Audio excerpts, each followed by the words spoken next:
അപകട സാധ്യത വളരെയധികം ഉള്ളതിനാൽ പൂജയ്ക്ക് വെറൈറ്റി ആയിട്ടുള്ള ഒരു എൻട്രി പ്ലാൻ ചെയ്തതാണ്. ആദ്യം ഒരു ബോക്സ് കൊണ്ടുവച്ച് അതിൽ ഒന്നുമില്ലെന്ന് മത്സരാർത്ഥികൾക്ക് മനസ്സിലാവുമ്പോൾ അവർ പുറത്തേക്ക് പോകും. ആ സമയത്ത് നൈസായിട്ട് അകത്ത് കയറി ഒരു പരിപാടി ഒപ്പിക്കാനായിരുന്നു പൂജയുടെ പ്ലാൻ. സ്റ്റോർ റൂം വഴി അകത്തേക്ക് കയറിയപ്പോൾ ദേ നിൽക്കുന്നു അഭിഷേക് മുന്നിൽ. അങ്ങനെ പ്ലാൻ എല്ലാം പാളിപ്പോയി. സുരക്ഷാ കവചങ്ങൾ ധരിച്ച് പൂജ വന്നു കഴിഞ്ഞ് അഭിഷേക് കുറെ തവണ പുറത്തെ കാര്യങ്ങൾ ചോദിച്ചിരുന്നു.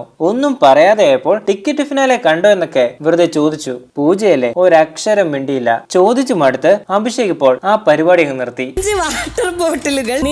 ബോൾ എറിഞ്ഞ് വാട്ടർ ബോട്ടിൽ വീഴ്ത്തുന്ന ടാസ്ക് മത്സരാർത്ഥികൾക്ക് കൊടുത്ത് പേടിപ്പിക്കുന്നുണ്ട് ബിഗ് ബോസ്. ഇനി അങ്ങോട്ട് കഠിനമേറിയ ഒരു ടാസ്കും ബിഗ് ബോസ് മത്സരാർത്ഥികൾക്ക് കൊടുക്കില്ല. ഇന്ന് ലൈവിൽ മത്സരാർത്ഥികളോട് പരസ്പരം പാട്ടുണ്ടാക്കി പാടാൻ പറഞ്ഞപ്പോൾ നാറി നാറി ജാസ്മിൻ നാറി എന്ന പാട്ട് പാടി അഭിഷേക് ജാസ്മിനെ ഒരു വഴിക്കാക്കി. അഭിഷേക് പാടുന്നത് കുറച്ച് കൂടി പോകുന്നുണ്ടെന്ന് ബിഗ് ബോസിന് മനസ്സിലായപ്പോൾ ബസർ അടിച്ച് ടാസ്ക് അവസാനിപ്പിച്ചു. ബിഗ് ബോസ് ഹൗസിനകത്ത് ഒരു സമാധാന അന്തരീക്ഷം ഉണ്ടെങ്കിലും പുറത്തങ്ങനല്ല. അർജുനെതിരെയൊക്കെ നെഗറ്റീവ് ന്യൂസുകൾ തുടരെ വരുന്നുണ്ട്. 2ാം സ്ഥാനത്തിന് വേണ്ടിയുള്ള മത്സരം കനക്കുന്നുണ്ട്. അഭിഷേകിന്റെ സപ്പോർട്ട് കുറഞ്ഞ് ഇപ്പോൾ 4ാം സ്ഥാനത്തിലായി. വോട്ടിംഗിൽ 1ാം സ്ഥാനത്ത് ജിൻഡോ തന്നെ തുടരുന്നു.